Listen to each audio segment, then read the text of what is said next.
Good morning সবাইকে। তো সবাই কেমন আছো? রবিবার সকাল 11টা বাজে। নতুন একটা ব্লগে নতুন একটা সকালে তোমাদের সবাইকে স্বাগত জানাই। তাহলে চলো বন্ধুরা, আরও একটা নতুন দিন তোমাদের সঙ্গে শুরু করা যাক। আর আজকে অনেকটাই বেলা থেকে ব্লগটা শুরু করছি আর রান্নাঘর থেকেই স্টার্ট করছি। কি বলো তো, আজকে হচ্ছে লোকনাথ বাবার পুজো। সকাল থেকে অনেকই কাজ ছিল, সমস্ত কিছু করে স্নান টান করে একেবারে চলে এসেছি। আসার পর গ্যাসটা আগে ভালো করে মুছে নিলাম সাবান টাবান দিয়ে। তারপরে এই যে ময়দাটা আগে থাকতে মেখে রেখেছিলাম, এখন গুচ্ছি কেটে নেব। আর লোকনাথ বাবার পুজো জানো আমি এই 4 বছর ধরে করছি। লোকনাথ বাবা যে আমার জীবনে কি, আমি কাউকে বলে বোঝাতে পারবো না। সত্যি কথা বলতে আমি একটা সময় না অন্ধকারের মধ্যে যেন তলিয়ে যাচ্ছিলাম। তখন যেন কোথা থেকে লোকনাথ বাবা আমার জীবনে আসে আর সেখান থেকে যেন আমাকে হাত ধরে উপরে তুলে আনে। সত্যি বলছি, এটা মানে আমার মনের একান্তই কথা। আর আমি সেই থেকেই লোকনাথ বাবার পুজো করি আর চেষ্টা করি মানে নিজের মতন করে যতটা মানে করে তোলা যায় আর কি। অনেকটাই মানে চেষ্টা করি, যে বলবো যে আমি পুরোটাই একদম নিষ্ঠা ভরে করতে পারি তা নয়, কিন্তু যতটা পারি আমি বাবাকে আমার মতন করে, আমার মনের মতন করে দেওয়ার চেষ্টা করি। এই তো আমি সমস্ত লুচিগুলো সমস্ত ভেজে নিলাম আর ভাজার পরে তারপরে আবার বাকি রান্নাগুলো করব। আর এই যে দেখো এখানে 3 রকমের ভাজা করছি। আর আজকে কিন্তু আমি সমস্ত কিছুই নতুন কিনে নিয়ে এসেছি। আর এই যে আগে থেকে নুনটা মাখিয়ে রেখেছিলাম আর এখন হলুদ দিয়ে তারপরে এইগুলো সব ভেজে নেব। আর আজকে কি বলো তো, সমস্তটাই একা হাতে করতে হচ্ছে। সকালে যা সমস্ত কাজ সবই একা করেছি। আর মানে মা আজকে বাড়িতে নেই, অন্য দিনও একা করি, কিন্তু মানে ওই যে বাবুদের মা দেখে আর আমি তো এদিকে সমস্তটা তাড়াতাড়ি করে নিতে পারি। আর আজকে মা বাড়িতে নেই, সবটাই আমাকে একা করতে হচ্ছে। আর আরও তো আদার্স সংসারের কাজ প্লাস ঠাকুরের রান্না, আবার ছেলেদের সামলানো, টাইমে খাওয়ানো, সমস্তটাই করতে হচ্ছে। ওই জন্য অনেকটাই দেরি হয়ে যাচ্ছে।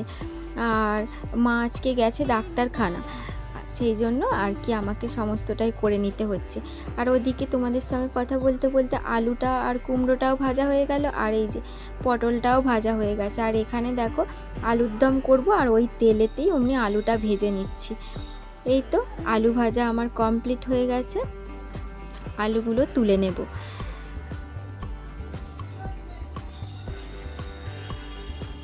আর এই তো দেখো এখানে ফোড়ন দিয়ে দিলাম, দিয়ে তারপর এই যে এখানে দেখো টমেটো বাটা, কাজু, পোস্ত, কিশমিশ, তারপরে আর আছে চারমগজ, আর আছে টক দই, সব কিছু একসাথে বেটে নিয়েছি। বেটে নিয়ে সেটা ভালো করে কষিয়ে, আর এই যে এখানে লঙ্কা হলুদের পেস্ট বানিয়ে নিয়েছিলাম একটু জল দিয়ে। আর এই যে নুন দিয়ে দিলাম আর দিয়ে দেবো স্বাদ মতো চিনি, আর এখানে দিয়ে দিচ্ছি আলুগুলো দিয়ে। এটা কিন্তু বেশ অনেকক্ষণ টাইম ধরে কষাতে হয়েছে। এই যে কষিয়ে দিয়ে দিচ্ছি জল, আর এটা এবার ঢাকা দিয়ে বেশ কিছুক্ষণ করে নিলেই রেডি হয়ে যাবে।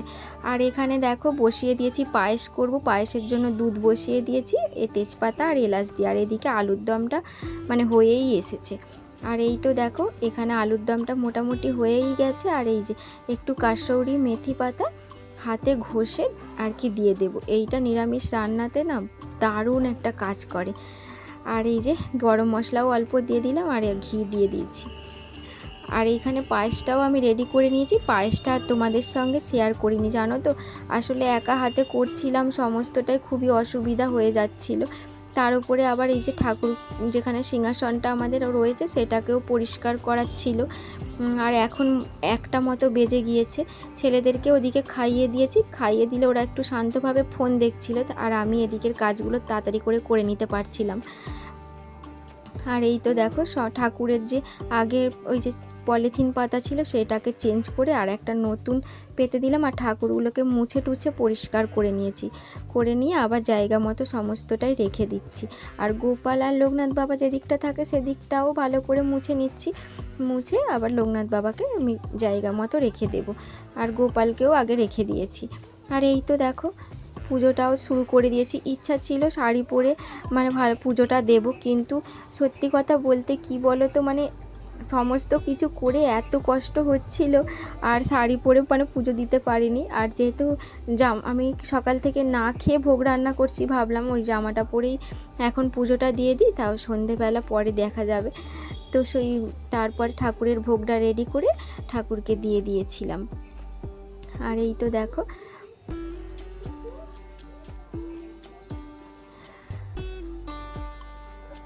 পুজো আমার হয়েই গেল। আর এই যে শাঁখ বাজিয়ে নিচ্ছি, এরই মধ্যে ছেলেদের আবার ঘুমও পেয়ে গিয়েছিল, খুবই অস্থির করছিল। আর এই যে পুজোটা দেয়া হয়ে গিয়েছে। আর দেখো তারপরে খাওয়া দাওয়া কমপ্লিট করে আর ছেলেদেরকে ঘুম পাড়িয়ে দিয়েছিলাম। এই যে এতগুলো বাসন পড়েছিল, ছেলেদেরকে ঘুমটুম পাড়িয়ে সমস্ত কিছুই মেজে ধুয়ে নিয়েছি। তারপরে এগুলো সব জায়গা মতো আবার উল্টে রেখে দিচ্ছি। সব একেবারেই মেজেছি, কারণ বারবার করে ঘাটে যাওয়া মানে সম্ভব হচ্ছিল না। এই যে সমস্ত কিছুটাই হয়ে গেল, এবার গিয়ে একটু রেস্ট নিতে পারবো। রেস্ট নিয়ে সন্ধেবেলা চলে এসেছি। আবার সন্ধেবেলা এই যে ঠাকুরকে দেব ফল, আর সেটাই আমি কেটে নিচ্ছি। আর এটা আমাদের মানে ফল কাটারই বঁটি, এই বঁটিটা দিয়েই আমি ঠাকুরের ফল কাটা হয়। আর এই যে সমস্ত রেডি করে নিলাম, আর ফল আর এই যে ঠাকুরের সব থেকে প্রিয় জিনিস মিজরি সেটা আমি দিয়ে দিচ্ছি ঠাকুরকে। এই যে গোপালকে লোকনাথ বাবাকে দিয়ে দিলাম। আর সকালে ধুনোটা দিতে পারিনি, আর সন্ধেবেলা আর এই যে শাড়িও পরে নিয়েছি আর ধুনোও দিয়েছি, আর সমস্ত কিছুই হয়ে গিয়েছে। আর এদিকে আমি বাবুদের ওদিকে খাবার বসিয়ে দিয়েছি, আর সন্ধেবেলা আর এদিকে চাও করে নিয়েছি। আর মাও এরই মধ্যে চলে এসেছে। আর অনেকটা দূরে তো ডাক্তারখানা যেতে হয়, সেই জন্য মানে সারাদিনই লেগে গেছে। আর এই যে মায়ের জন্য আমার জন্য চা, মায়েরও সারাদিন ঠিক করে খাওয়া হয়নি। আর এই যে মুড়ি নিয়ে নিয়েছি, একটু খাবো। আর এই যে সব কিছু মুদিখানা ফুরিয়ে গিয়েছিল সেগুলো আনা হয়েছে, সেগুলোই এখন জায়গা মতো সব ঢেলে নেব। আর এই দেখো ঠাকুরের খাবারও শেষ হয়ে গিয়েছিল, সেগুলো সব এনেছি। আর যেগুলো মানে এখন লাগবে না, কদিন পরে লাগবে, সেগুলো আলাদা করে বালতিতে রেখে দিলাম। আর এই যে এখানে ঠাকুরের খাবারগুলো সমস্তটাই ঢেলে নিচ্ছি। এই যে চিড়ে মুরগি একসাথে রেখে দিচ্ছি। আর এই যে নকুলদানা বাতাসা এই সমস্ত কিছুই জায়গা মতো ঢেলে দেব। আর যেগুলো এখন লাগবে না ওই বালতির মধ্যে রেখে দেব।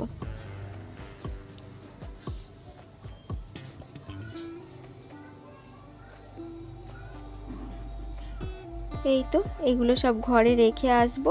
তারপরে এই যে দেখো এইগুলো হচ্ছে সুজি, এই যে গ্যাস জ্বেলে নিলাম। আর এখানে বাবুদের সুজিগুলো ভাজবো। আর ওরা যেহেতু রোজেরই সুজি খায়, আমরা সুজি রান্না করি, সেই ক্ষেত্রে একবারে মানে 2 কিলো করে সুজি নিয়ে আসি জানো তো। আর এগুলো সমস্ত একেবারে ভেজে রেখে দিই। আর রোজে অনেকই কাজ থাকে, সেই রোজের একটু একটু করে ভেজে আবার করা মানে সম্ভব হয় না। আর আগের বারে সুজিটা ভেজে নামিয়ে নিয়েছি, আর এই যে এই সুজিটাও ভেজে নিচ্ছি। তাহলে বন্ধুরা আজকের এই ভিডিওটা তোমাদের কেমন লাগলো তোমরা অবশ্যই কমেন্ট করে জানিও। তোমাদের যদি কিছু ভালো লেগে থাকে তোমরা প্লিজ লাইক করে দিও, কমেন্ট করে দিও, শেয়ার করে দিও, সাবস্ক্রাইব করে পাশে থাকতে ভুলো না।